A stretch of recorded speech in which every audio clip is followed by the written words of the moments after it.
Apple and Google to integrate next. That's humility. Focus is focus upon your core value proposition, store of value. Humility is accept the fact that Amazon, Facebook, Apple, and Google might have some asset that you don't have and accept their help.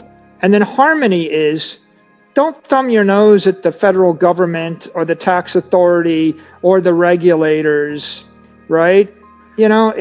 Taxation is not theft, You know, at some point you can say affectionately, tongue-in-cheek, inflation is theft. You might get away with that. I think you cross the line when you say taxation is theft, right?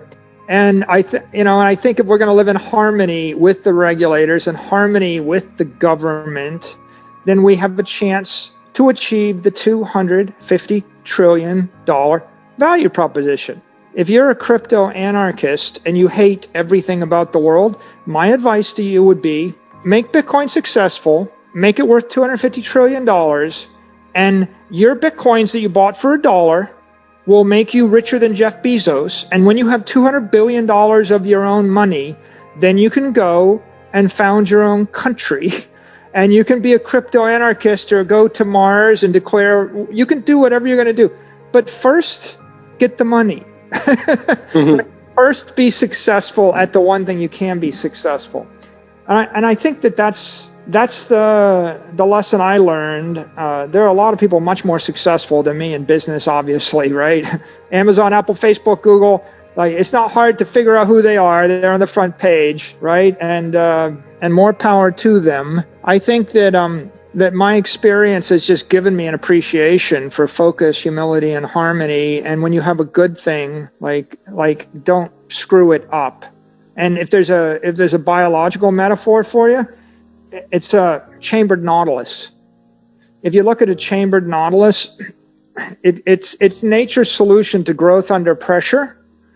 It starts small, and then it wraps around itself. It builds a shell twice as big again, twice as big, and geometrically it creates this golden triangle or golden mean. And it's always using its past assets as the superstructure, the foundation for its next expansion. And it grows 10,000 feet down, right?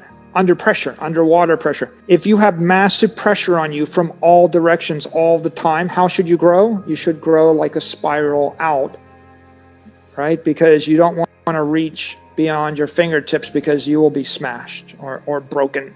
And the chambered nautilus is a stable growth structure under pressure. And I think we can learn a lot from that when we're thinking about how the industry evolves and how you evolve any particular business or product or service. I think that right now we're just in a situation where a lot of people still aren't focused. I mean, they're still not really, there's so much noise and they've got so many other things on their plate that they haven't really focused upon this as an extraordinary engineering breakthrough that's going to change the course of humanity. I don't think that Paul Tudor Jones or Stanley Druckenmiller or Bill Miller are really focused on it based upon what they've said. They're open to the idea of it existing, but it's still in a bucket of it's a financial instrument or a hedge of some sort, but they don't really quite get it. They're not thinking that it's a crypto energy reactor that's going to power $100 trillion worth of monetary energy. They're not even considering it. They haven't even considered it and dismissed it. See, like it's not like we disagree. It's just like out there is noise, and somehow we need to get people to focus. And I don't think they're going to start to focus until after, Bitcoin crosses the all-time highs, and maybe when it's double what it is right now, people may actually stop and give it 10 hours or an hour or 2 hours. I'm quite one of the reasons that I'm an enthusiastic evangelist is I'm quite sure that the criticisms from a Nouriel Roubini and a Ray Dalio and anybody else of Bitcoin, I'm sure that they would reverse those criticisms if they stopped for an hour and watched, say, my video I did with Salt Talks with Anthony Scaramucci. Because their criticisms are things like, well, it's a currency and it's not good for payments. I can't buy things with it, and the government's going to ban it. And if they understood it's not a currency, it's not a payment network. When you plug it into PayPal, PayPal becomes the payment network, and their compliance rails solve all the compliance, KYC, AML issues. And now it's a store of value. And by the way, a store of value is appreciating 100% a year on average for the last 10 years. Bing, click. So what was your criticism again? Oh, the government's going to ban it. Okay, really? Like the IRS legitimized it. The head of the SEC just said it was a piece of property. The head of the OCC said that banks can custody it. And a senator just said she's going to explain it to Congress. Tell me again what your concern is? No, they haven't really spent an hour.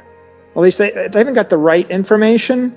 So if I tweet, I'm not tweeting to convince anybody. I'm tweeting hopefully so that they'll click on that link and they'll listen an hour. And if they won't click on the link, maybe someone that works for them will watch the link. And by the way, it's like, if Ray Dalio never watches that video, well, there's 10,000 other people like Ray Dalio that compete with Ray Dalio. And so I don't got to convince Ray. All I got to convince is anybody that competes with Ray in the world to spend an hour. And I believe that they spend an hour, then they're looking to go, oh, wow, there's $250 trillion of stuff that's fiat instruments that's debasing at 10% a year. There's one thing that's accreting at 100% a year. It's a solution to the problem that 7.5 billion people have on the planet. Oh, yeah, and by the way, it'll make us billions of dollars. So now it just comes down to a simple estimate of how much of it do I want to own? 1%, 5%, 10%, 50%, 100% of my portfolio. It's that simple. The problem is they're just not even thinking about it that way yet. And we need to get their attention.